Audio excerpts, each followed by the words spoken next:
All right, so up until now, what you have been evaluating are what are called indefinite integrals. And an indefinite integral looks something like this. You see the integral sign and then a function with a dx inside the integral. This is actually called the integrand, the expression inside the integral. A definite integral looks like this. There are two numbers on the integral symbol, and this is called the lower limit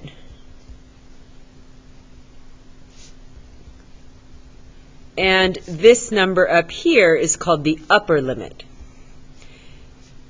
Now, again, I will tell you what those numbers stand for next Monday, possibly Tuesday, starting Monday.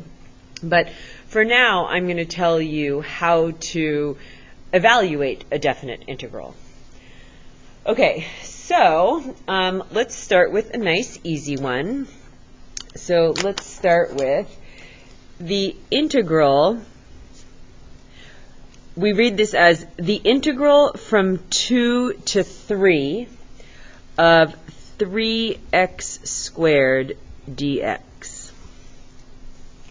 Okay, so first, let's just go about evaluating this integral the same way we did before. My new exponent is going to be 3, and this is going to be a 1, because this is 3 divided by 3 for the coefficient. And now, this is a little bit different. I'm going to write a plus c here for this one problem, but I'll explain why you don't have to do that. And then here, I'm going to write bar 2 to 3.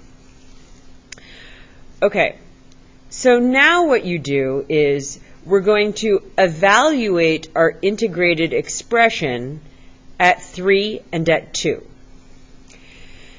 So you plug in the upper limit first. When I plug in the upper limit, I get 3 cubed, or 27, plus c. And then you subtract what you get when you plug in the lower limit. So that's going to give me 2 cubed, or 8, plus c.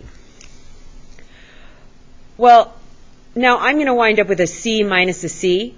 And I am always going to wind up with a c minus c when I have a definite integral, because you're always going to get a plus c from the upper limit and a minus c from the lower limit. So that is always going to disappear, which is why when you have a definite integral, we don't bother writing the plus c. And so my answer is just going to be 27 minus 8, or 19. See, it's very simple. It's just one little extra thing added to the integration process that you knew from before. All right, number 2. The integral from -2 to 4 of 2x plus 3. Okay, so I'm going to integrate 2x plus 3. 2x integrates to x squared. And then 3 integrates to 3x. And the integral is from -2 to 4. When I plug in 4, I'm going to get 16 plus 12. And then when I'm going to minus what I get when I plug in -2, which is going to be 4 minus 6. So I'm going to wind up with 28 minus -2, so 30. Okay. So pretty straightforward. Let's throw some trig integration in there. Okay. So let's do the integral from pi over 4 to pi over 2 of cosine x dx. Okay, why don't you and your partner work through that one, and I will put the answer up in just a second. Go ahead.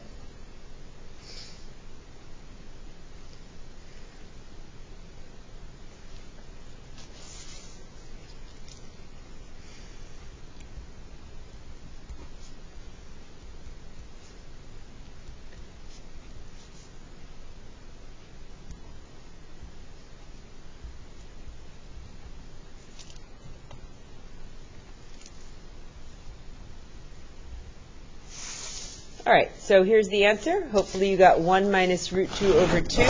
Cosine integrates to sine. The sine of pi over 2 is 1. The sine of pi over 4 is root 2 over 2.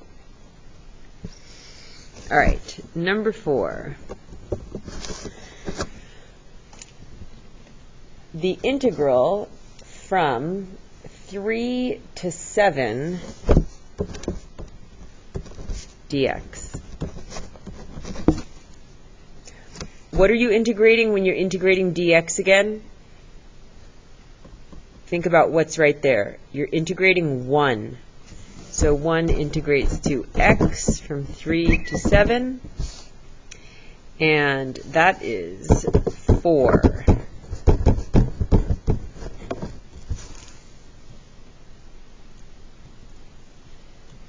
Okay.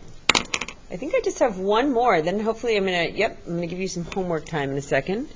So number 5, the integral from 8 to 8 of 3x to the 1/3 minus 5 over root x plus 2x cubed minus 7x dx. Oh, I'm going to finish up with a nice doozy there. Okay, you and your partner think through that. Put the answer up in just a minute.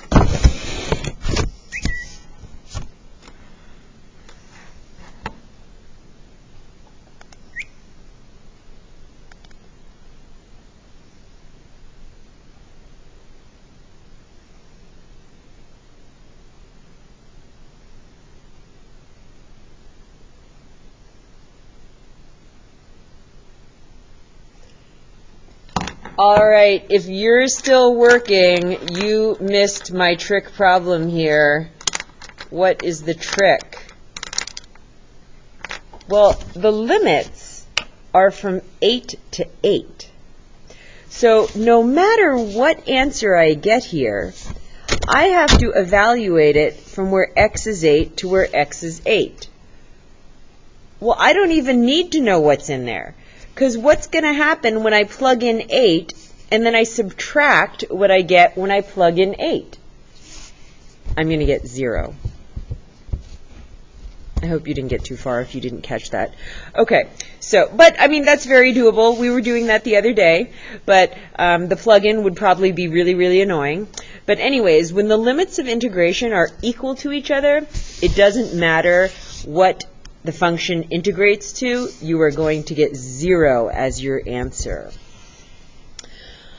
All right, so let's just summarize what we just learned. I'll just kind of write it in a formula for you. So for the definition of a definite integral. Okay, so let's write out the definition of a definite integral.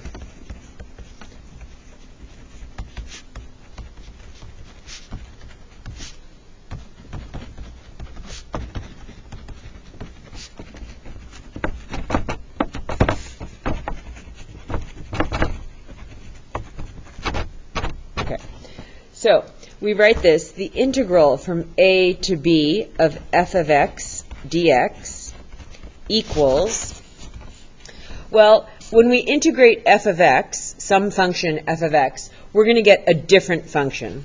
For some reason, capital F is often used for that function. It could be any variable, but a different variable. So I get a new function, which I'm going to evaluate from a to b. And that is capital F of b, my new function evaluated at b, minus capital F of a. Just so you're aware, some other notations for this step here, several notations are used for that. Sometimes it's written with a bracket. And sometimes it's written where the whole thing is in brackets. They all mean the same thing. Sorry, my phone's going a little nutso. Okay. You should have your phone off. Don't you dare have your phone on right now. Okay. I think that's it. Okay, so you are going to spend the rest of the period. You should have 35 to 40 minutes left, and you are going to spend the rest of the period doing your homework. Lucky you, which is going to be, where is it? Hold on one second.